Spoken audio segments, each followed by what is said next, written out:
Сәлем оқырман, мен бүгін осындай киілмей қалған плашты өңдейтін боламын. Не істейді деп ойлайсыздар? Видеоны соңына шейін көріп, лайк басып. Байқасаңыздар, бұл полицей плашы, оның барлық түймелерін сөгітіп алып тастаймын жөндеу үшін. Маған бұл түймелер болашақта қажет емес, сондықтан барлығын осылайша распариватель дейді, қазақшасын ұмытып тұрмын. Сонымен алып тастаймын. Өте тез алынады. Одан кейін бір-біріне беттестіріп, қолтық ойындысынан төмен жерден 1 сантиметрді өлшеп алып, маған қажет емес бөліктерді қиып тастаймын. Плашты бір-біріне беттестіріп аламын. Қияр түсті қолтығынан төмен шамамен 2 сантиметр төмен өлшеп аламын. Менде ол шамамен 90, астынан бастап санағанда 90 сантиметр.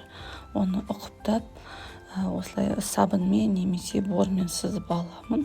Әрі қарай сол жерден бастап бірдей белгі қойып, қиып тастайтын боламын.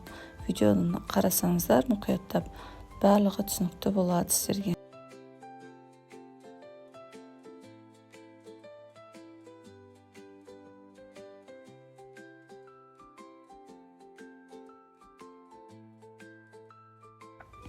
Әр қарайғы жұмысымыз плаштың алдыңғы түймелерінің және оның тағар бұрыштарындағы сантиметрді өлшеп аламыз. Яғни бұл бізге қажет емес бөлік. Менде ол шамамен 5 сантиметр. Соны белгілеп алып, екі жағынан да осы жерді белгілеп алып қиып тастаймыз. Яғни біз тігіс барысында бұл жерлер бізге кедергі келтіреді. Видеода қарасаңыздар, мен екі жақ бөлігінде де 5 сантиметрден қиып тастадым.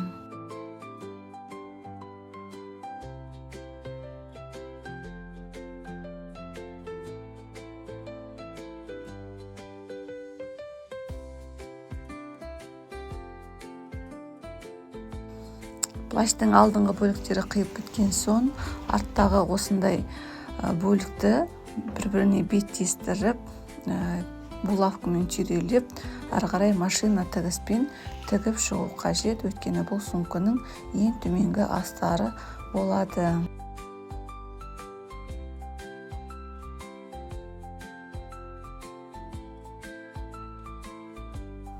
Бұл плашымыз сумкаға айналу үшін бір-біріне беттестірген бөлікте астынан мен 22-де 11 немесе 11-де 11-ді қайталай отырып, тура ортасынан осындай төртбұрышты қиып алдым. Бірінші 10 жағынан 11-де 11 сантиметр және екінші жағынан 11-де 11. Яғни бұл сумканың екі жағын қалыптастыратын ойынды болып табылады.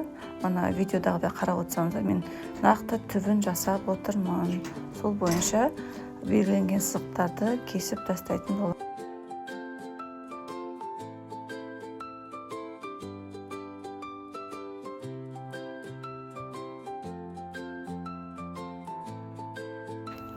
Ал замок қояр тұста, яғни алдыңғы бөлігін 11-де 11 емес, сәл кішірек 10-да 10 қылып төртбұрыш белгілеп алып, мен бірінші бөлігін жасаған, екінші бөлігін жасап отырмын.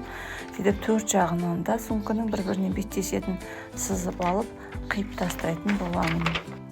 Ескеретін жағдай, сіздердің жасап жатқан сумкаңыз плаштан ба, пальтодан ба, қалған курткан ба, соның көлеміне қарай астыңғы және үстіңгі осындай төрт бұрышты бөліктердің көлемі сіздің қалауыңызша өзгере береді.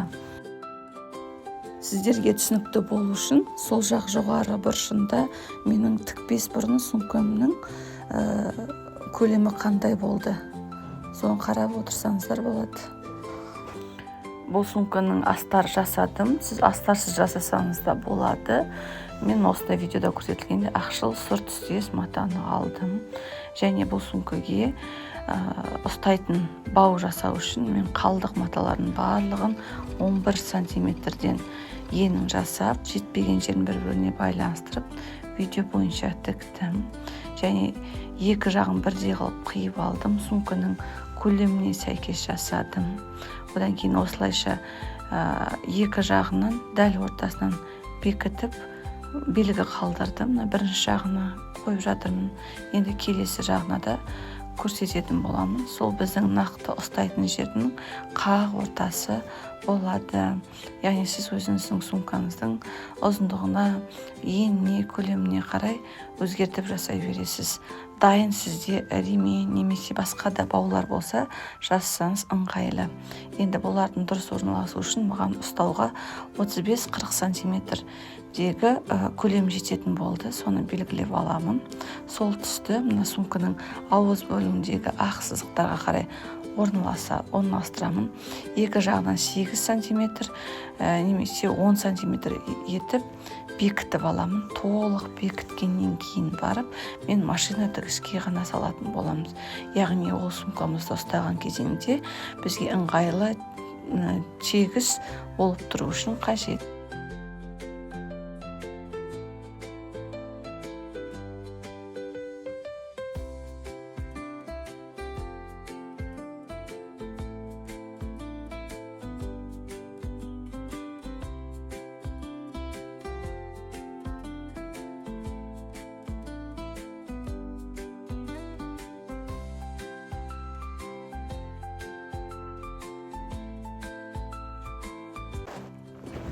Айтылғандай жаңағы сумканың бауын мен барлығын толықтай бекітіп алдым.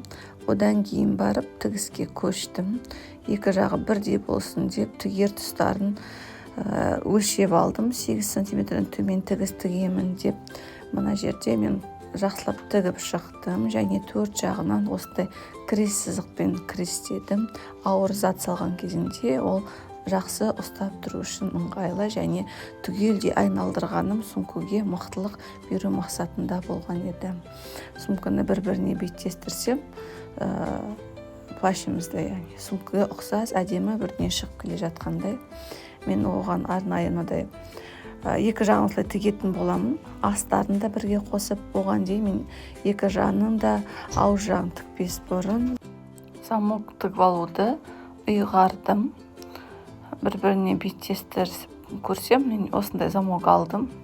Өзіме ұнайтын. Яғни осы замокты ішкі жағынан тігіп шықтым. Қалай ашылатынын тексеріп көріп жатырмын. Одан кейін ішкі бетін аударып, екі жағын тігемін.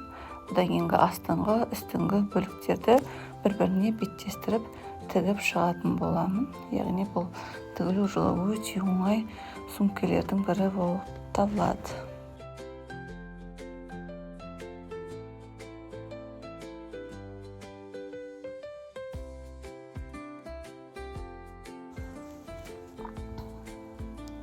Беттестіріп алғаннан кейін сумканың ішкі жағына мен тігіп шықтым.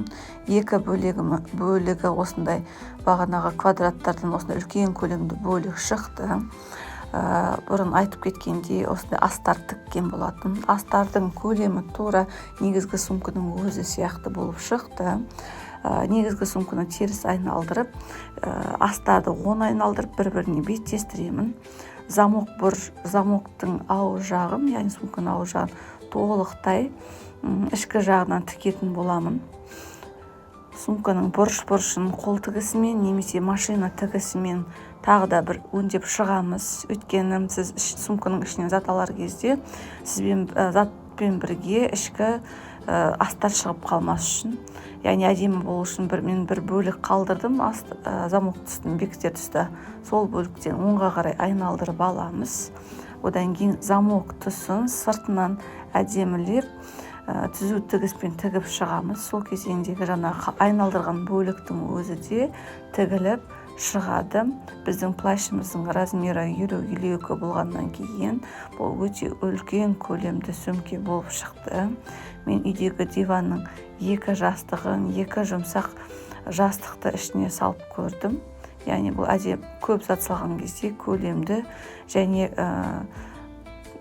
көрінісі әдемі формада сумка болып шықты. Яғни әркімнің алған материалына байланысты, киімге алған киіміне байланысты осындай әдемі сумка қалыптастырып тігіп шығуға болады. Игіліктеріңізге пайдаланып тігіп алыңыздар және менің каналыма тіркеліп лайк басуды ұмытпаймыз.